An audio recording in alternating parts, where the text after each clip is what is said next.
let's start talking with John and Caitlin about the work they do. I mean, they both produced incredible high-impact work that holds government to account. And they produced it through digging, through lawsuits, through shoe leather, and they spent an incredible amount of time. John, you do this at the grassroots level.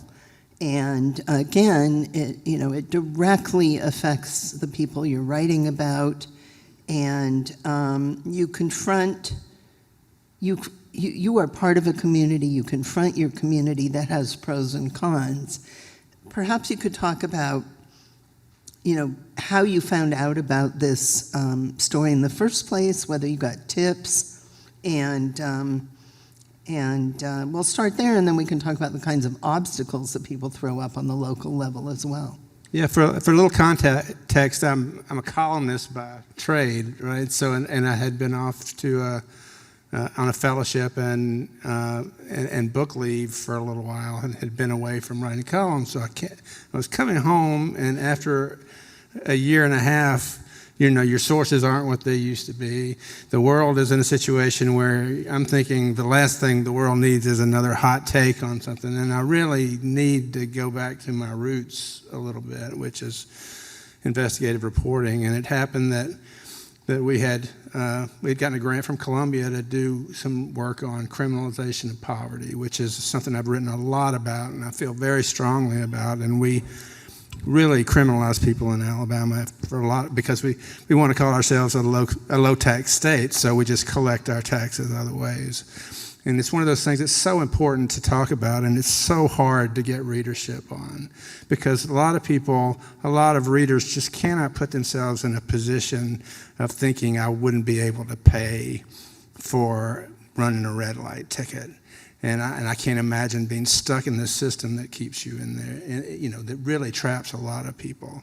And so that's the quote about the Rosetta Stone is like, I was setting out to find out a way to tell a story of criminalization of poverty in a way that people would read it. And I wasted a lot of time trying to figure out what that was, until it was a lawyer who said, you ought to look at Brookside.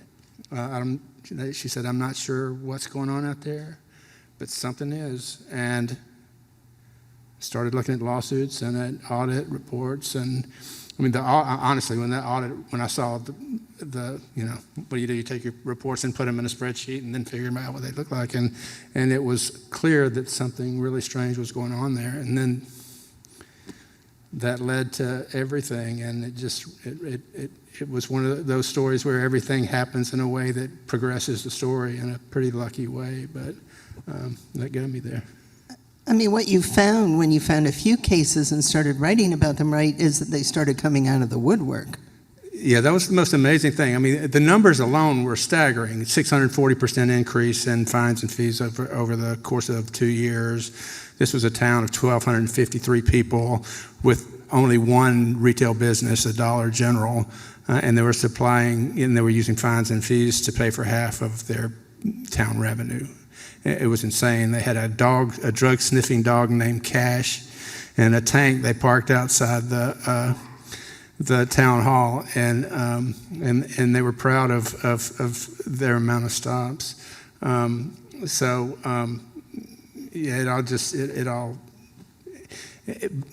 the initial problem, we got some people from lawsuits to talk, but the initial problem was people were desperately afraid to talk.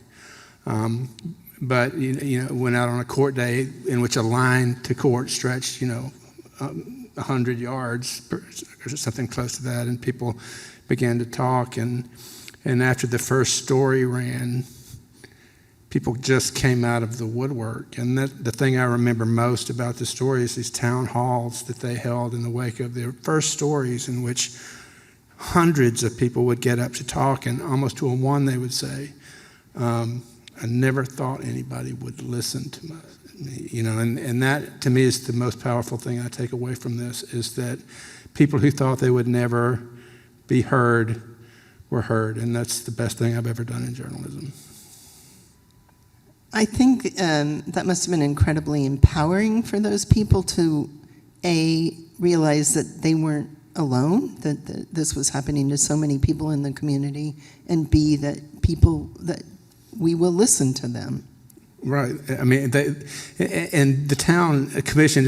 Actually, the Republican lieutenant governor had an audit done of the town, which found essentially that the police department was targeting people who they did not think that could fight back, and so whether these were people in abject poverty or immigrants or people of color or people they thought were poor, or whatever the reason was, people who drove old cars, that they were preying on these people they did not think could fight back. And a lot of these people, took that to heart, and they felt like they could not fight back. They didn't have the resources to hire a lawyer. They maybe had a past criminal record that they thought would keep people from being believed. But when they stood up in this room with all these people who were telling these gut-wrenching stories about how they were abused by this police department, and the district attorney sitting there listening, and the sheriff sitting there listening,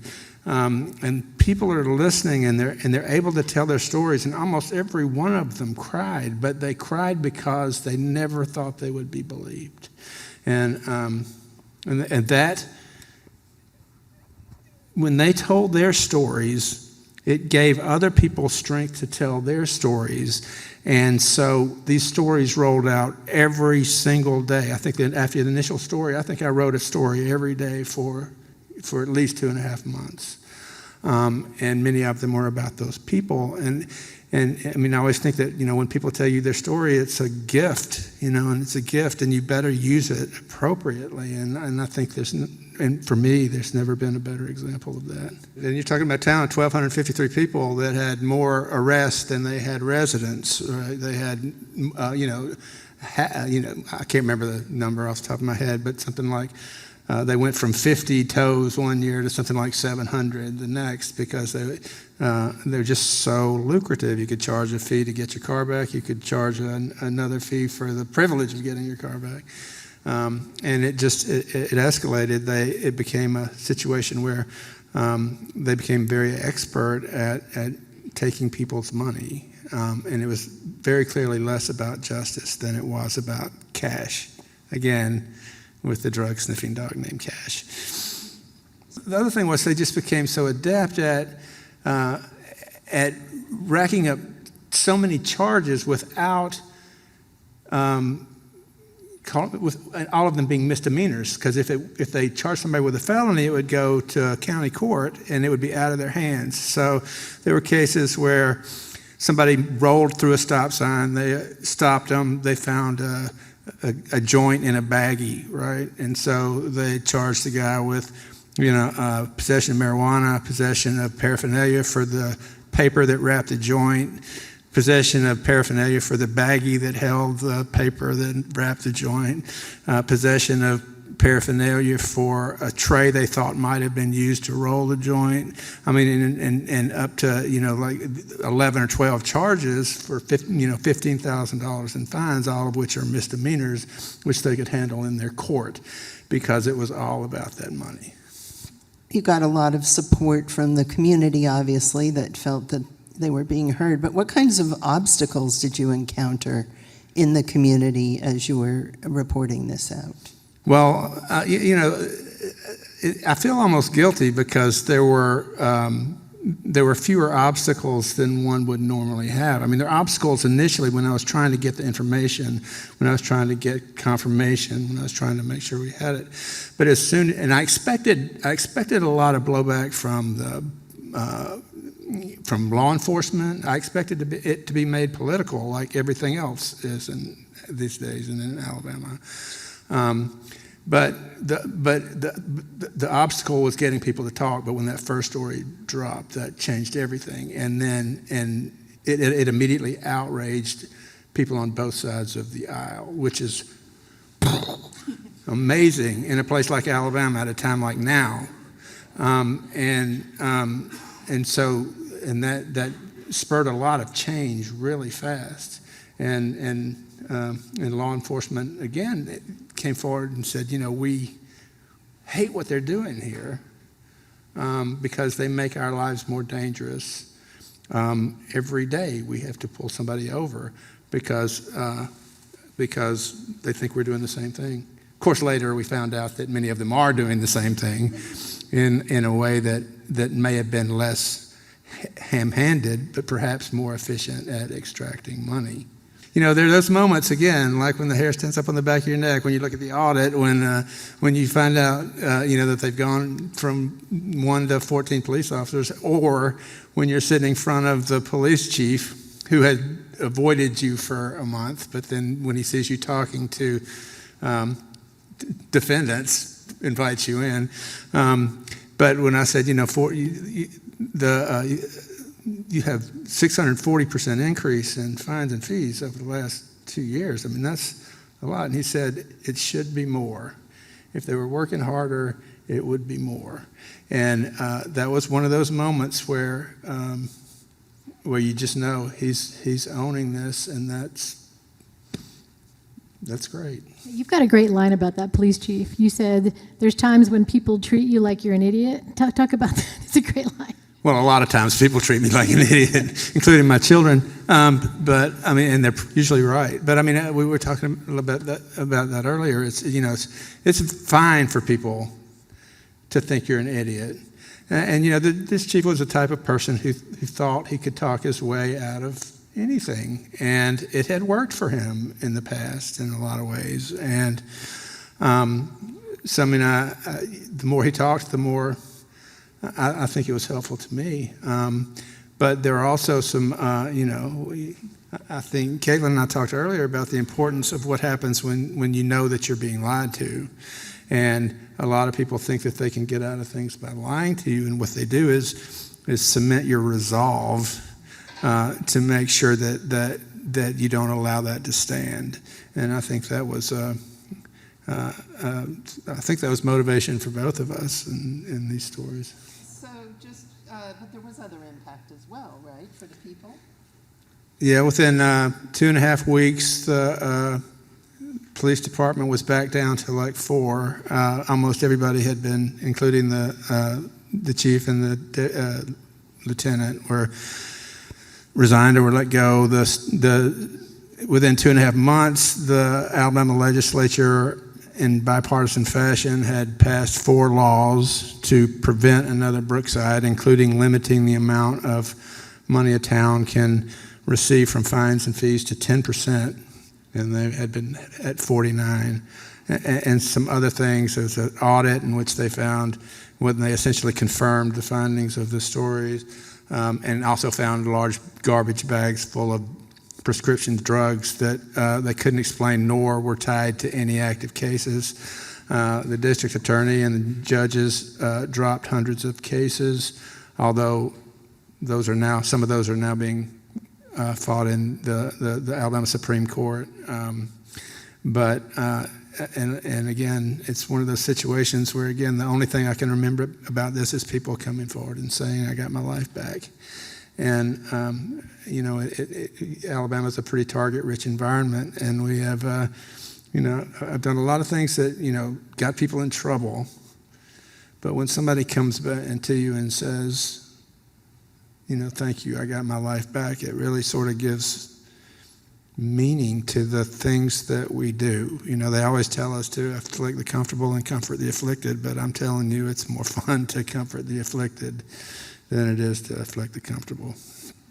Caitlin, you and others had done a lot of in-depth reporting on that had already shown that children were being separated from their parents, their immigrant parents who were crossing the border to seek asylum. And there were hundreds of cases that had been reported, yet the government continued to deny that it was happening, pay no attention to the stories in front of you. What was the impact of that government lying about something that you all had already shown was happening? I think the impact was that a lot more separations happened. So family separations, I first heard about them very early on in the Trump administration. I was leaked the fact that this idea was being debated, but the government officials who told me this very much presented it as something that they thought would never obviously come to fruition in the way that they put it to me. You know, it's way too outlandish to ever become real, but we actually think that the American public should still know about it. And so I started looking into it, and sure enough, eventually learned that the idea had reached the desk of the Homeland Security Secretary, who needed to make a decision, yes or no. And that was when I published my first of many stories about family separation. But as I said, I think that, so from that story through almost the next year, the Trump administration officials overseeing the federal agency that was doing the separations said to me and other reporters again and again, nope, separations aren't happening. Nothing has changed about our policies for dealing with children and families. You know, us as journalists, we of course came up with a million different ways to ask the questions. And we weren't just asking them hypothetically. We were publishing stories that had names and photographs of families, proven cases of separations. And so this was an experience that was really unique for me as a reporter, and maybe that's sort of one of the things that makes working at a local level and a national level different, is that I actually don't have people lie to my face very often. I think at the time I was writing for the New York Times, and I think that by the time the New York Times is coming to you and saying, I've amassed, you know, X, Y, and Z evidence, I mean, they shouldn't lie to you either, John, but most people at that point know that they've been caught, and they're either, you know, I mentioned I'm used to 3 answers. I'm used to, yes, this is happening, and here's why. No, it's not happening, with proof, or no comment, or maybe no comment is kind of misdirection, and hey, look over here instead. What I'm really not used to as an investigative reporter is a lie. And so that, as you said, reaffirmed my resolve to stick with the story. But remember that I was reporting this in the context of an administration that really had threatening the credibility of the press as a centerpiece. You know, we were so often being attacked as reporters, and we're still dealing with the consequences of that. And that just made it that much more difficult to get people to believe us, even when, as journalists, even when we had this hard evidence that separations were ongoing. And so I learned in reporting this investigation that ultimately won the Pulitzer that the lies had an impact in the administration as well, that there were people who could have done something to try to stop separations from happening, but they had been so effectively indoctrinated with this idea that you can't trust reporters that they didn't believe the stories that we were writing. And so really, in some ways, what it took was audio, a recording of crying children that was clandestinely leaked to a different reporter, not me. No. I tell her, like, as much as Ginger Thompson, who's an incredible investigative reporter and a Pulitzer Board member and a dear friend of many people on this panel, it pains me not because Ginger's amazing, and I'm so grateful in many ways that she was the one to figure this out, but it just showed me how much of a challenge we're facing as reporters, that you have to actually literally hear the voices of screaming and crying children to believe that this is happening. What is the impact on you when you're interviewing mothers who are telling you that they said they were taking their child for a bath and they never came back, or they went to bed with their children and woke up in the morning and the children were gone? And, then you learn this is happening, and you're hearing the crying children, and how do you deal with that as a journalist, as a person? To be honest with you, it was pretty disturbing. And all of us on this stage are used to hearing really sad stories, really difficult stories, challenging stories.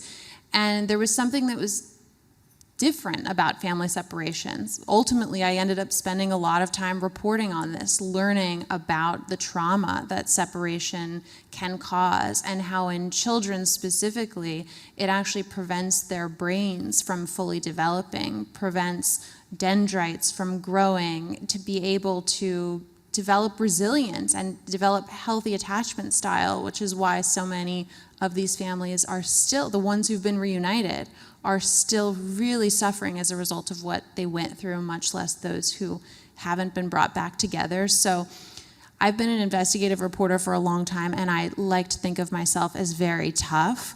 And I probably would have described I maybe not said it in so many words, but I like to give off the air of toughness. And in some ways, this story just kind of broke that down for me. I kind of gave up on trying to be strong and tough because it was really disturbing. And I did do interviews that I will never forget, particularly the interviews that I did with parents who were still actively looking for their children in the moment. I talk about, and tell me if I'm going to repeat like a piece of audio that you're going to play. I hope not. But one father who I was trying to interview in this period of time when the administration was very much still denying that separations were going on. And so my approach in a case like that is to really try to present a fully fleshed out picture of who this person is to make them real. And so, as odd as it may sound, while this father is looking for his 4-year-old daughter who ended up turning 5 in U.S. government custody,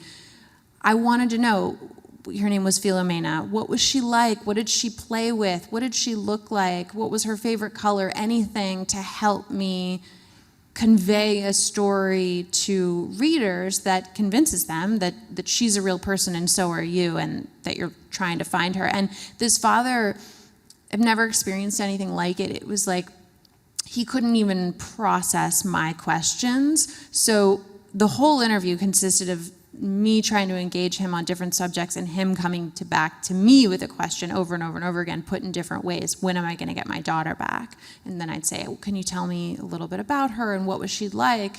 And he would say, well, how long do you think that it might be? And I'd say, well, can you tell me why you decided to leave home? You know, of course, I'm responding to his questions, but I'm ultimately getting back to mine. And then he would say, well, can you just kind of guess what number of days it might be? Or is there someone who I can call? I mean, these parents were really, really desperate. And, you know, I've watched people have full-blown PTSD flashbacks right in front of me. You know, their voice changes, their face changes. And these are interviews using trauma-informed reporting techniques, but there's just something very elemental about, you know, what a separation of a young child and a parent does to the person experiencing it and the person hearing about it or watching it. It was a really, really troubling story. I knew it was going to be hard going into it, and so I just did everything that I could to steel myself and get through it. So this policy was not only intentional. I think you reported between 2017 and 2018, they separated as many as 5,000 children from their parents. But it was also incompetent because they lost track. They didn't keep a database of what children went where and what parents went where, and you ended up with children and parents in different states. And talk a little bit about that mess. So even as someone who'd spent years by this time covering the immigration system, I knew how atomized it was, that it involved a lot of different federal agencies and moving parts, but I was still surprised by how little some parts knew about the other parts.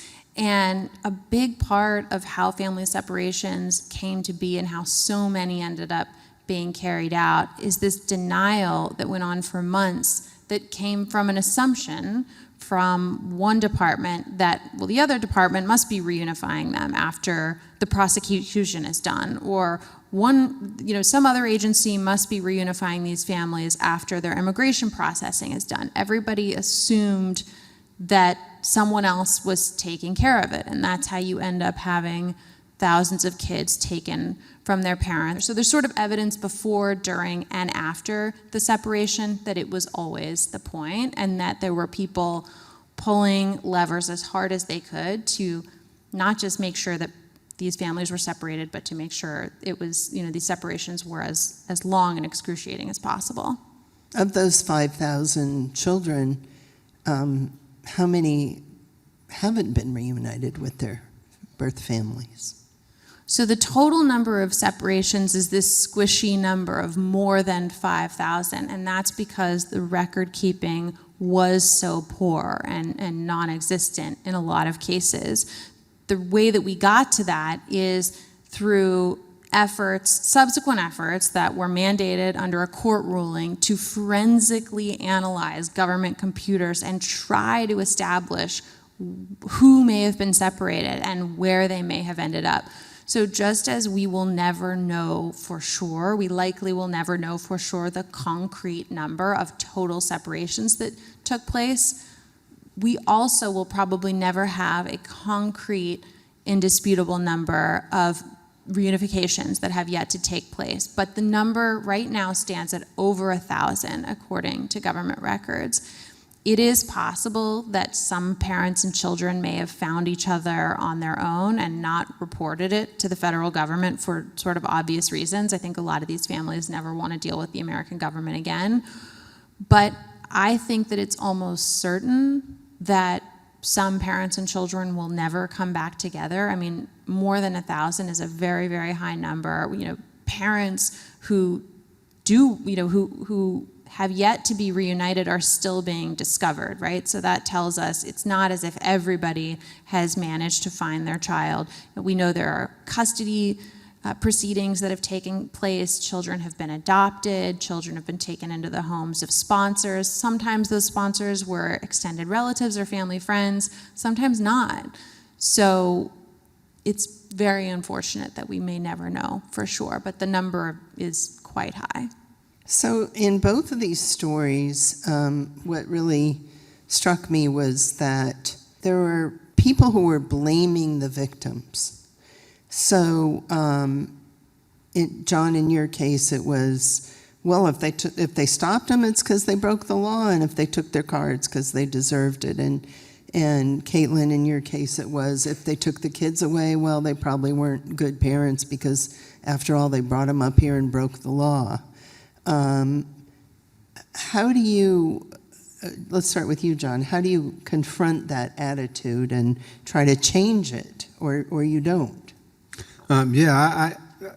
It's a pretty common complaint among emails to say, or whatever, to say, you know, don't do the crime if you can't do the time, and they must have been doing something wrong, you know, whether that's, but I think that over the course of time, when people started to hear those stories about the level of the crime and the punishment that did not fit those crimes, or being locked in a cold jail without a blanket, or having your, my belief is that, you know, when I said initially that you can't, you know, it's hard to convince people that criminalization of poverty is a real issue until people start getting their stuff taken from them. And then all of a sudden they can look at people and imagine themselves having their things taken from them. But I just think the overwhelming amount of stories from people who could describe in detail just sheer numbers of egregious incidents, it just had an overwhelming effect. And for the longest time, yeah, I didn't hear that so much. I mean, and it's fairly miraculous that happened, because I hear that a lot.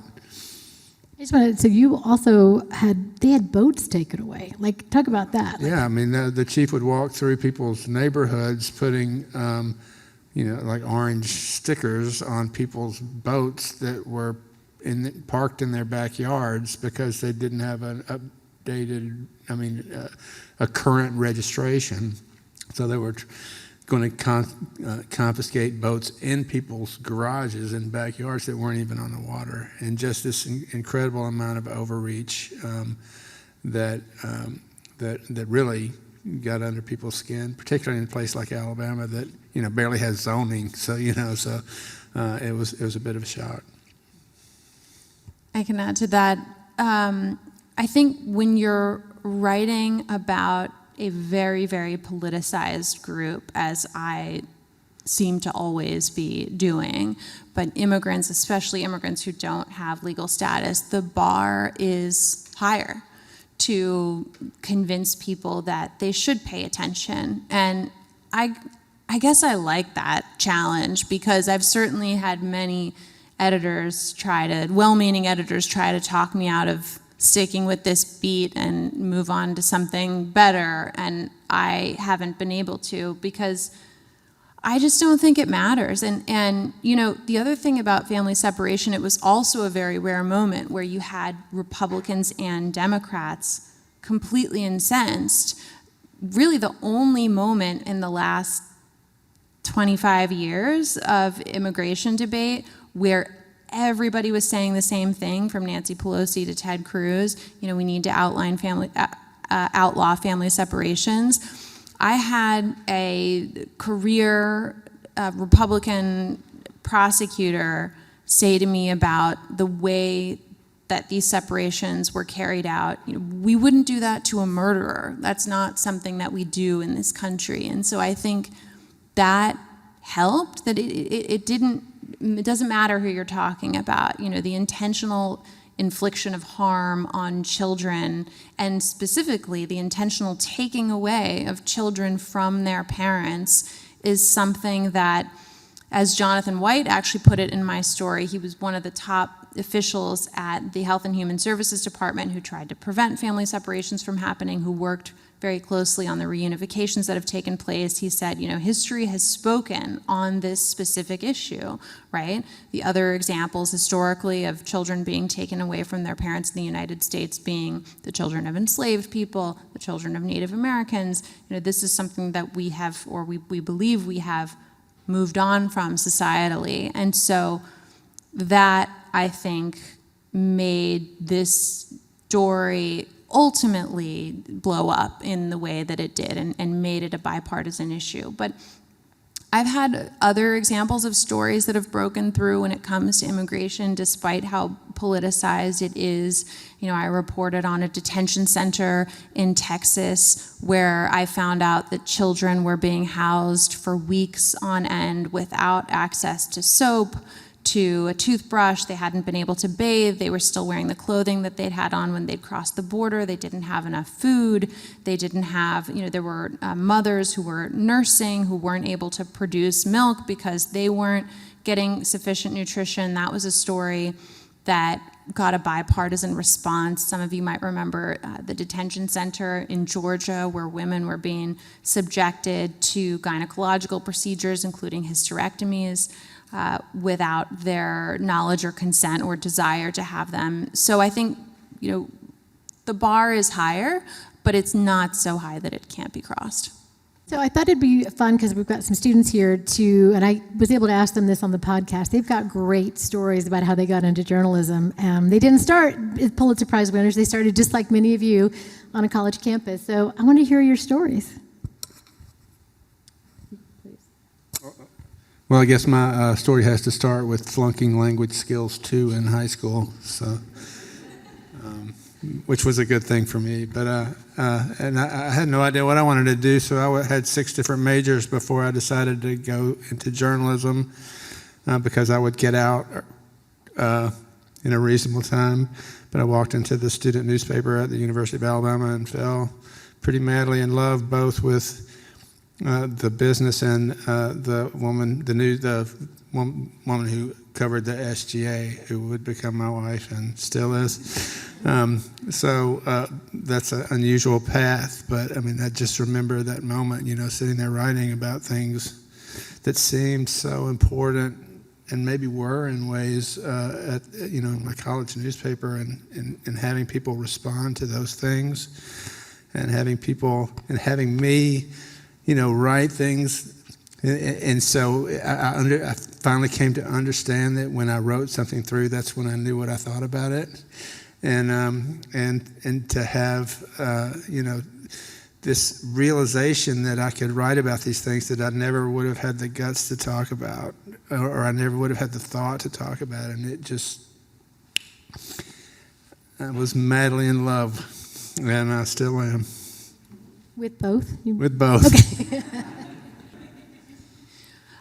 Well, I'm sure there are a lot of journalists who were star students, and actually I know a lot of them went to very fancy universities, and what they've reached and their success in journalism probably seemed preordained. But I'm like John. I was lost as a student. I grew up in the Central Valley of California in a farm town. Went to public schools and really didn't. It was just a tough time, and I had a hard time finding my way. And I actually thought I wanted to be a lawyer, which is true of a lot of journalists. I don't know what that is, but I spend a lot of time talking to lawyers, and we have our day-to-day work actually looks quite similar, can look quite similar. But at the time I was graduating, the economy still had not recovered from 2008, and basically every lawyer I met told me, please do not go to law school. It's the worst thing you could possibly do. There are no jobs, and it's way too expensive. And I didn't have any money to pay for law school anyway, so I started to explore journalism. I happened to have had this major international relations that required a lot of reading of the news, and I did fall in love with it, but it seemed inaccessible to me, and I hadn't done student newspaper or anything like that. Anyway, I had abandoned my plan for law school and was trying to figure out what to do in my first couple of months after graduation, and was applying like crazy to journalism internships, none of which I got. I finally convinced NPR to give me an internship in the development department, the fundraising department, and I somehow made my way into the newsroom. I mean, it actually happened because a producer who worked on the show Weekend Edition invited me to come and shadow the show one day. It was very kind of her, and I met with the host, who was Guy Raz at the time, and he was very generous. He invited me into his office at the end of the show and started asking me about myself, said, thank you so much for coming, and he said, come back anytime. And I was like, really, anytime? And he said, yeah, and I said, okay, see you tomorrow. And I went back to shadow Weekend Edition, I think, every weekend, or just about every weekend, for the rest of my internship at NPR. It was like you. It was love at first, experience of being in the newsroom and watching the news being made. And I basically just was a barnacle who wouldn't leave. And so the next election cycle was coming up, and they needed extra warm bodies. And so I managed to get a second internship, a proper journalism internship, working on an election cycle, and never looked back from there. I also fell in love with this role that we play in our democracy, and it became part of my identity, my political identity in a way in this country. I loved the idea of playing this role of the informer and having this symbiotic relationship with sources where I tell you, those of you who aren't journalists in the room, or those of you who are, because you guys vote too, I tell you what's going on, and then you decide what to do about it. That's how democracy works. I just felt very passionate about that job, and so I've never for a moment wanted to stop doing it. You can't underestimate just how much fun it is. I mean, we talk a lot about the troubles, and there are a lot of troubles, but there's a lot of rewards too. I mean, you get to meet everybody on the same plane, no matter how wealthy they are, no matter who they are, with the same questions, and it's a blessing, and I don't know, we talk about how bad things are a lot, but you can still make a difference on multiple levels, and you work with the coolest people in the world. How do you continue to build community journalism as newspapers are dying, but we're still pursuing national dreams? When I hear stories like John's, I literally contemplate quitting my job all the time and going to work in my hometown, which is a news desert, because I think you can get so much out of doing local work. But I think, there are so many great ways to partner with regional reporters. And so when I was at the Times and a story would be breaking and I would be trying to book my next flight from New York, usually my first phone call was the local stringer who our editors had lined up to partner with me. And that person was so incredibly knowledgeable. And so, you do what you can to give them the first byline on the story and really lean on them, and together, their expertise and your platform can produce really, really amazing work. So hopefully you can maintain a good relationship with local reporting, even if you do end up at a national outlet. I'd like to add something to that, which is that you can't fast forward through your journalism education, and there's no better place to make your mistakes than at a really local level. You really don't want to start out at the New York Times. That's very public. But I think, the more beats you cover and the more you come to understand people and not just black and white, but all the grays in every story and the nuances in every story, that's what's going to get you to the New York Times if you still want to go there at the end of this experience. But also, national stories are made up of lots of little stories and national patterns, and you learn those stories at community levels. So I loved covering local news and border news, and it was wonderful. So don't be in a rush. Thank you. I'm really glad you asked about the business models. They are changing, and that's a great place for hope. I was looking at our own prizes this year, along with AL.com. Mississippi Today won the Pulitzer for local reporting, and it's an online startup that's a nonprofit. So as these papers are failing, new ones are taking their place. The problem is they don't have the same reach as some of the legacy papers, but they're trying. So I think you'll see moving forward all kinds of different business models. And philanthropy is not a business model. And even at the Washington Post, if you read Marty Baron's book, Jeff Bezos is like, this is a business, and they're having layoffs because it's a business. But I do think there's a combination, and that's what we're working on here at ASU with the Local News Initiative. There's a magic formula of so much advertising, so much membership circulation, and so much philanthropy that will make these successful. And you're seeing, hundreds of them pop up. And, you talked about a golden time. I think this is somewhat of a golden time of entrepreneurship and journalism, because everybody's trying to find the way forward. And all ideas are welcome. So if you have a good idea, we're here. Yeah, and the problem with everybody has their tech billionaire, I guess, right now, but the real problem with tech here is that it's the distribution issue, because algorithms have changed, and it makes a lot of entities like ours, it makes it very difficult to get people who want to read our work, get the work in front of them, and those are I really think distribution is going to be our biggest problem going forward. Yeah, I just add some color to that. So what you're seeing, a lot of even the very established news agencies are losing a lot of traffic because social, there's a lot of data privacy now, but also AI. So AI is not sending you to a story. AI is rewriting an answer. They're pulling from all these stories and giving you the answer. So you're not going back to AL.com. That's a huge disruptor coming our way. And then on social, Facebook has made a very purposeful step away from news. They don't want to be in news anymore. So the people they're sending back to our sites is diminishing as well. So the answer is direct relationships with your readers. AL.com to the readers, the Atlantic to the readers has got to be the way forward. I'm curious for Caitlin and John and Marjorie, for all these people now who are so fired up about journalism and wanting to spread truth and make sure we all have a shared set of facts, what's the best thing people can do after tonight? What's something they can take away and be active? So you guys know my answer. I have become really obsessed recently with encouraging people not just to read journalism, but to complete the circle. So tell me when you hate my stories, tell me why, and send me better ideas. So often I hear people sort of roll their eyes. Why are they doing this story? This story is ridiculous. It's such a bad idea. But it's your job in the community, please, if I can implore you to say, to tell us what we should be covering. I mean,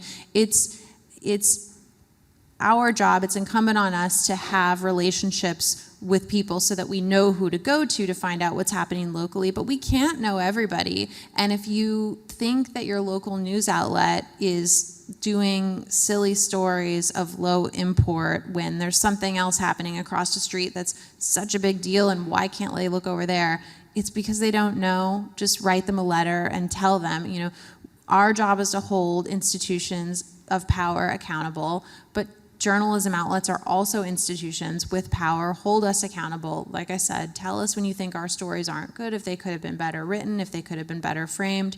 We want to know all of these things, and it improves our work. And I think it's really important for people to know that it's journalism. It's not a one-way street. It's a back and forth. So come join us. I love that answer. That's a great answer. I would also say that if you're a journalist, go listen to people's stories and tell them, and there's nothing like that. And if you're not, then tell your stories. Don't be afraid to tell your stories. And as far as and because as we talked about earlier, stories breed more stories, and it ends up having an effect.